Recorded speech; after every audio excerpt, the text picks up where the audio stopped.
Imperative that we look and we do an investigation. Very interesting that Dr. Anthony Fauci is backing all of this, because over recent weeks he has remained sceptical about the possibility that COVID-19 originated in that lab, mounting pressure then on China to do more to assist in the investigation, and President Biden saying to his intelligence chiefs, the clock's ticking. You've got 90 days to reach a conclusion and solve the mystery. Hong Kong's legislature has approved the biggest overhaul of its political system since the territory's handover from British rule. The changes will reduce the proportion of seats that are filled by direct elections from half to less than a quarter. The legislature will be expanded from 70 to 90 seats, but only 20 will be directly elected, down from 35. A new body will also be empowered to vet candidates, and they will work with national security authorities to ensure those standing are loyal to Beijing. Beijing had ordered sweeping changes to Hong Kong's electoral system in March, following massive and often violent anti-government protests. Meanwhile, Hong Kong police have banned a vigil to commemorate the Tiananmen event set to happen next month. It is the second year in a row that authorities refuse permission for the event. Security Minister John Lee says anyone who participates will be violating the law, and warns of the sweeping new national security law in place. Your Asia Business Update next with Eugenia Lim, including China and the US resuming trade talks. But what does that mean for phase one of their deal signed last year? Later, China says its trial of an Australian academic involves state secrets, justifying it be held behind closed doors.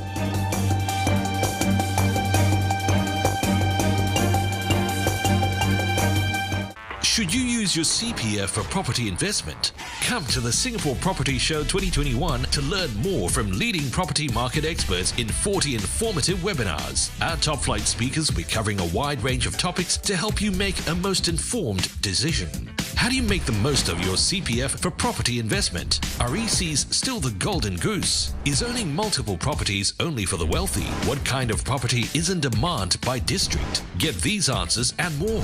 Plus, stand to win $8,000 worth of cash prizes. Join us at our webinars this weekend on 29th and 30th May for essential property investment advice. What are you waiting for? Visit sps2021.99.co to register now. The Singapore Property Show 2021 is proudly organised by MediaCorp and our esteemed partners.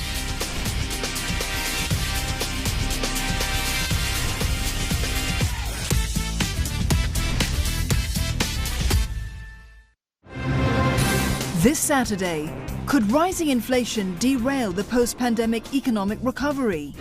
Those parts of the market that are more overvalued could easily get hit. Relooking China's growth model as its population ages. Chinese babies are not growing into industrial workers in the future. Plus, how to be a part of the blockchain boom. Saturday on CNA. Every day, the financial world goes through dramatic rise and falls. We'll track the biggest market movers and show you where the opportunities lie. Get the experts' take on the performance of key indices. Plus all the analysis to help you understand forces driving global economies. The daily business news you need. Only on CNA. This segment is brought to you by Xeon Corporation. He's just looking at us with his eyes wide open. Oh, it's so cute. I'm Shushan, and in this series, I'll be tracking into hidden parts of Singapore. Oh my god, treacherous!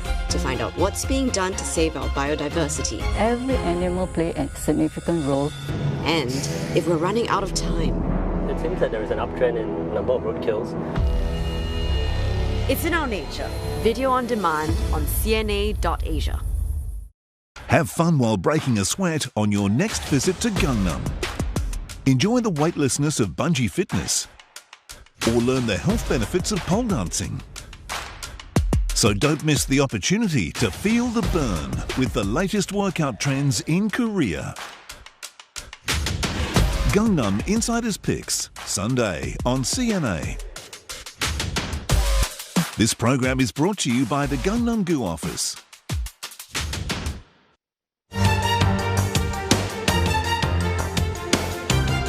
In business news, China and the US should work together to push for the implementation of the Phase 1 trade deal they signed in January last year. Now, that's according to a spokesman of China's Commerce Ministry.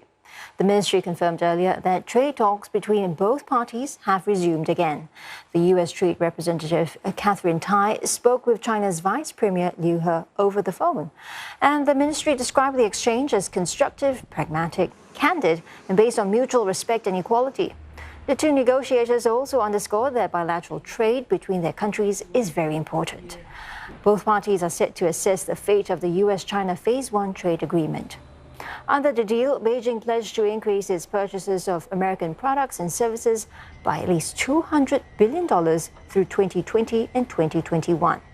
Ms. Tai previously said she expects China to live up to its commitments under the two-year agreement, and that the path forward for their trade ties will hinge on whether or not the pact has been effective.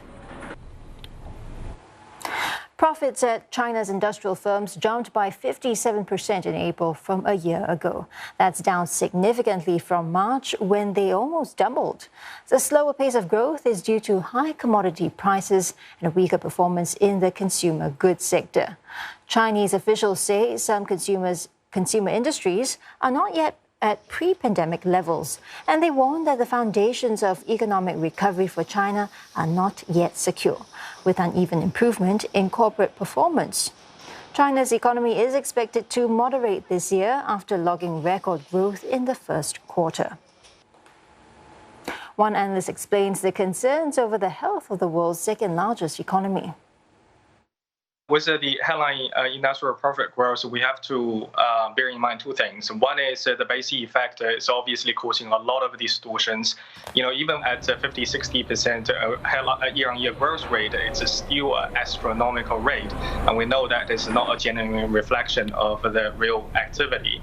The second one is that within the headline industrial profit, you got obviously the mining sector, which is benefiting a lot from the higher global commodity prices, energy prices, and so also is the sectors that are supporting mining, right? The mining equipment, and machinery manufacturers, they are also benefiting as well. But there are other industries that are taking these raw materials as inputs, so their profit margins and profitability growth would come under a little bit of pressure. But nevertheless, I think today's data is consistent with early activity numbers like the PMI, like the industrial production, manufacturing production for April. Overall, all of these data are suggesting that the industrial and manufacturing sector are continuing to perform well, and they are the better performing part of the Chinese economy, certainly compared to consumption and services, which growth remains fairly lackluster. We really need the consumption and the services part of the economy to catch up to make this whole recovery more sustainable going forward. China's central bank is allowing foreign banks operating in the country to borrow more from overseas. The move will help ease a funding shortfall and help expansion plans for banks like HSBC and JP Morgan Chase. And it came after a meeting between the governor of China's central bank and the foreign lenders. From this week, the leverage ratio for such offshore funding has been raised to 2. That's up from 0.8, or more than double the previous amount allowed. Qualified commercial banks will also be given an initial quota of $1.5 billion. China is a huge draw for the world's biggest banks, with billions of profits on the line from investment banking to wealth management. And authorities there have been relaxing rules for foreign institutions as the country continues to open up its financial sector. South Korea's central bank has upgraded its economic outlook, now projecting growth this year to come in at 4%. That will be the fastest pace of annual growth since 2010. The upward revision came as the Bank of Korea kept its benchmark interest rate, as expected, unchanged at 0.5%. A surge in investments and exports due to strong external demand has propped up the country's economic rebound, even as coronavirus restrictions continue to weigh on domestic consumption. Exports jumped